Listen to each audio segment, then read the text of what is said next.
I'm Anna from Anna's Flower Farm, and I'm really thrilled to be welcoming you to A Year of Flowers. This is our first delivery to you in January. We're so pleased to be taking you with us this year on this flowery journey. We're going to promise you that you'll get the absolute best of our gardens every month, and you're going to get the most exquisite stems to really enjoy in your home.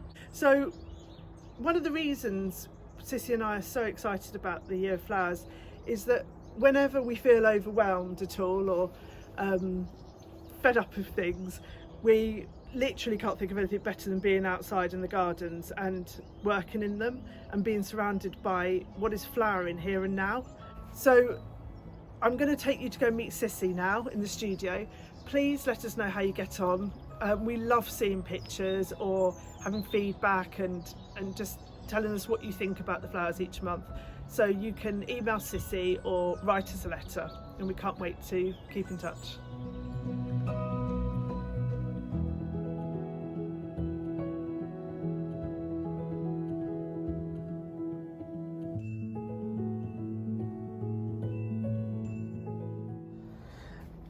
Hi Sissy! Hi!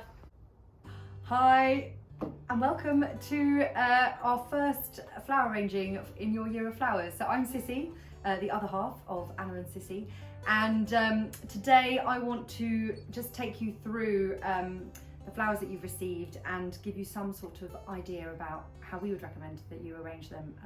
January is obviously the least bountiful month when it comes to flowers, and particularly after we've just had this really cold snap and the snow. But in spite of that, actually, I think, as hopefully you've found, there are still some really, really beautiful things to be found out there. And I guess part of what I think, or what Anna and I both think this Year of Flowers is about kind of inspiring you to kind of look at things in the garden and in the hedgerows with slightly new eyes and think, oh gosh, I hadn't thought of putting that in a vase, or oh yeah, I'd missed that. And I think, you know, we go through our daily lives and often just kind of miss the beautiful things that are going on around us, and particularly in these times we should be celebrating these beautiful things. So this month we've got a bucket full of really beautiful branches, some lovely winter flowering honeysuckles, some viburnum flowers, and gems of little hazel catkins, some really fragrant rosemary and artichoke leaves, and snippets of thyme. And we've also delivered you these really lovely bud vases from the collection that we commissioned from Kate Spence.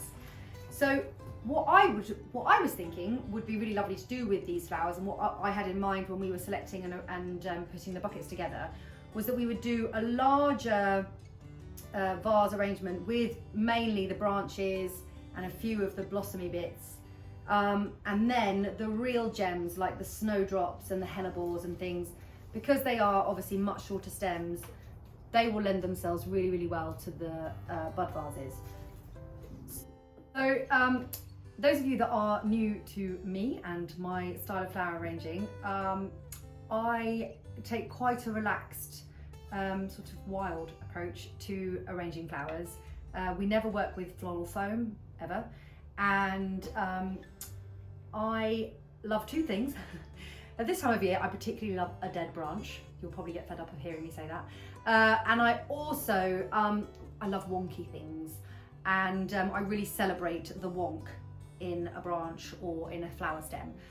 So that's one of the things I think is so beautiful about working with British flowers, is that they're not ramrod straight. They don't look like they've been, you know, grown in a factory. They have personality. They reflect the weather that they've had to kind of, you know, grow through, and I just think that makes for a much more interesting arrangement. So when arranging into a vase, particularly a vase where it's quite branchy like this, I literally will just take a medium-sized vase and fill it to the top with water. I always suggest that you fill it all the way to the top, because I quite often don't put my stems right down to the bottom.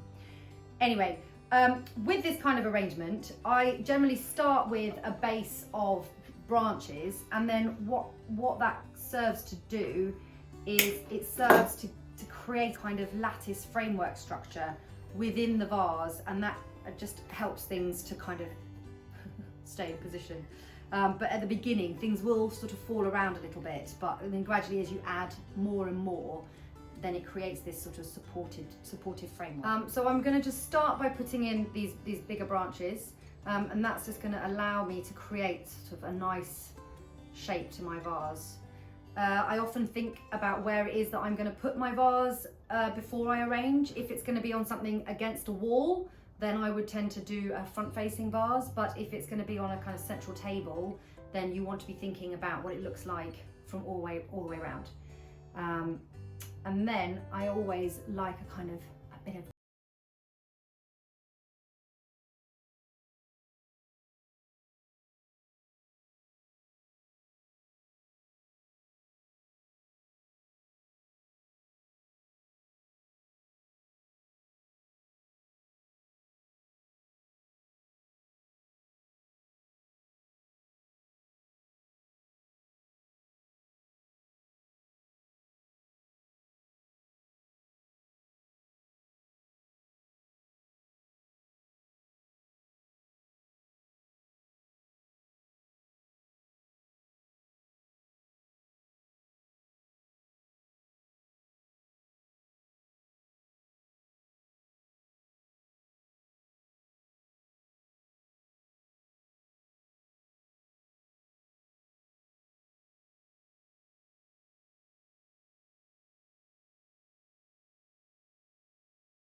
It's not about creating too much artifice, it's about sort of reflecting what's outside.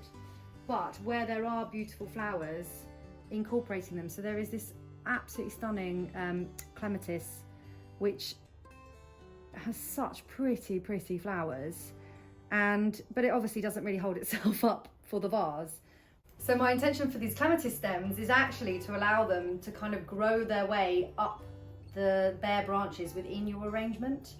And then that kind of gives a bit sort of interest higher up in the vase, and then allows you to see the flowers a bit more. So just gonna allow them to curl their way, twist their way up this beach. And they've got this really lovely sort of vibrant green leaf. So a bit fiddly to work with, but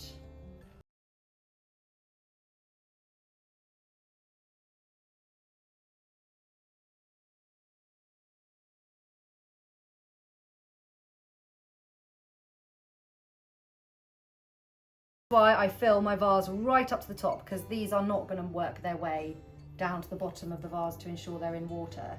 But I can just drop them in, and I'm confident that they are drinking whilst they're in the vase.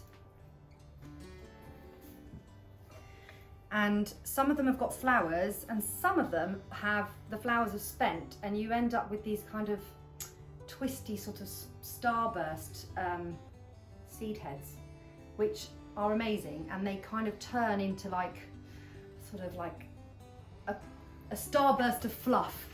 It's probably the only way to describe it, but they're wicked.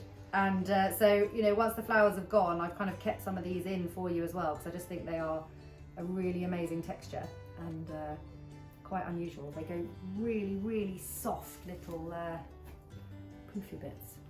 A bit bedraggled. And we also have this really lovely viburnum flowers, which I'm going to tuck in to the arrangement. And this white blossom flower is so beautiful. Quite often I use it in bridal bouquets, I take all the leaves off and I strip it right down, and I put it quite deep into my bridal bouquets as a kind of structural piece. So it's filling. I love it.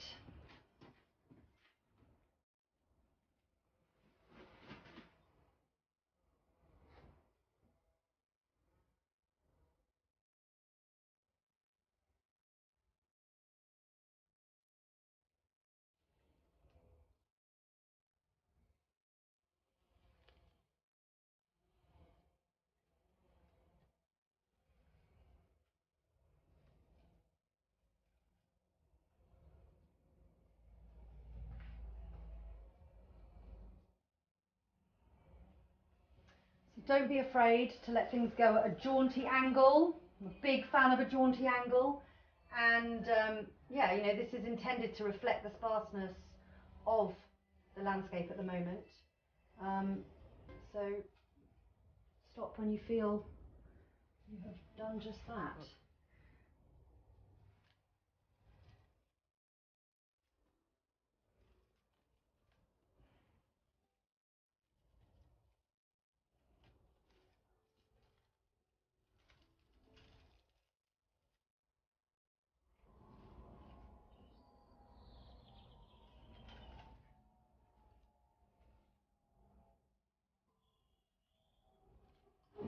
So there are a couple of, honestly, like precious gems in your bucket of this flowering quince. It will flower into this almost coral pink colour, and it's super early because it grows against the black wall of my barn, which is a real sun trap. So it's sort of flowering way earlier than it normally does, or in most other houses.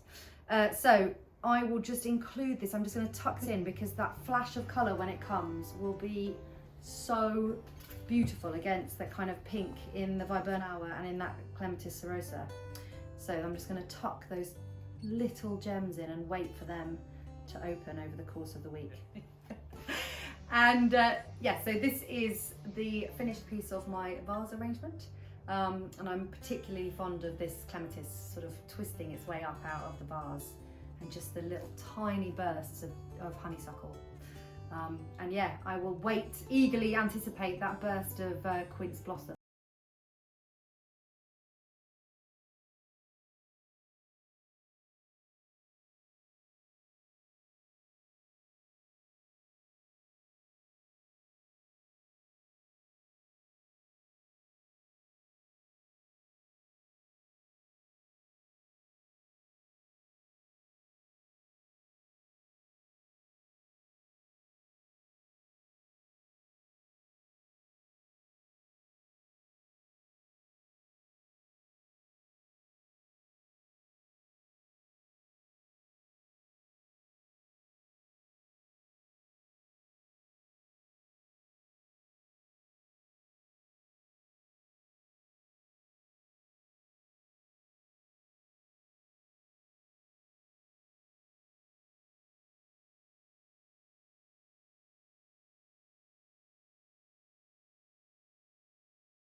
These beautiful hellebores, which are honestly some of my favourite flowers, and I'm also going to take some of these lovely snowdrops, which are everywhere at the moment, in all those lovely shady woodlands, and we're just going to make some very, very simple bud vases.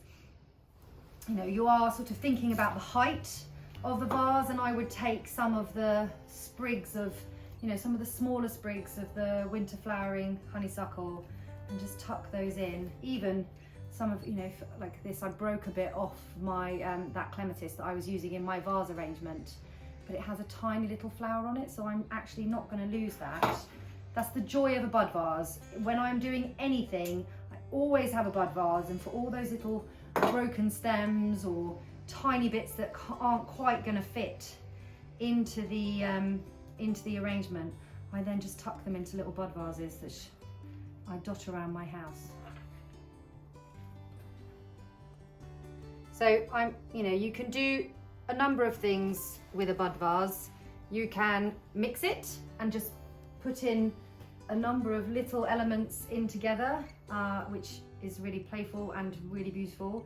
And then the other thing that I often do is actually, and I do this, I think it looks beautiful on like a flower on a table arrangement at a wedding reception and things like that, is actually just to do solely nothing else but one flower type.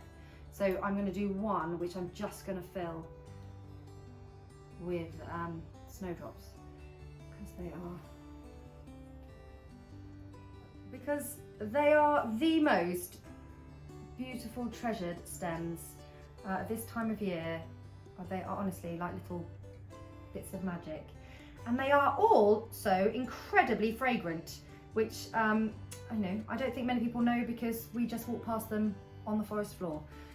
So what I am going to give you an instruction for this month, which is I am going to encourage you / tell you to put this bud vase of just snowdrops by your bed. They are not for anyone else. They are to go on your bedside table, and every time you get in and out of bed, you are just going to smell their delicate little scent and just appreciate this little snippet of spring.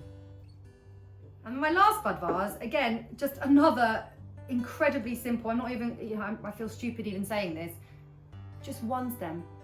Just one stem in a bud vase is often the most effective type of arrangement you can do. And it could be just one stem of hellebore, or it could just be, find a nice one single stem of snow. I mean, look at that, the simplicity, but it's so beautiful. And you can drop them in a line along your table, or as I said, this one's going on your bedside table. But yeah, just a really, really beautiful way to celebrate. And the last thing I want to say is that if you find after a few days that your hellebores start to drop, at that point, take them out of their vase and snip them just behind their heads, and then you just lay them into a bowl and they become a table arrangement with just hellebore heads floating in a bowl, and they will just drink and last for ages like that. And it's such a lovely way to use your hellebores. So I really hope you enjoy experimenting and playing with your flowers, and as ever, we would love to see what you do. So please do send us an email or tag us if you're on social media. But yeah, we really hope you enjoy this, and it does bring you a bit of joy in this cold, dark winter month.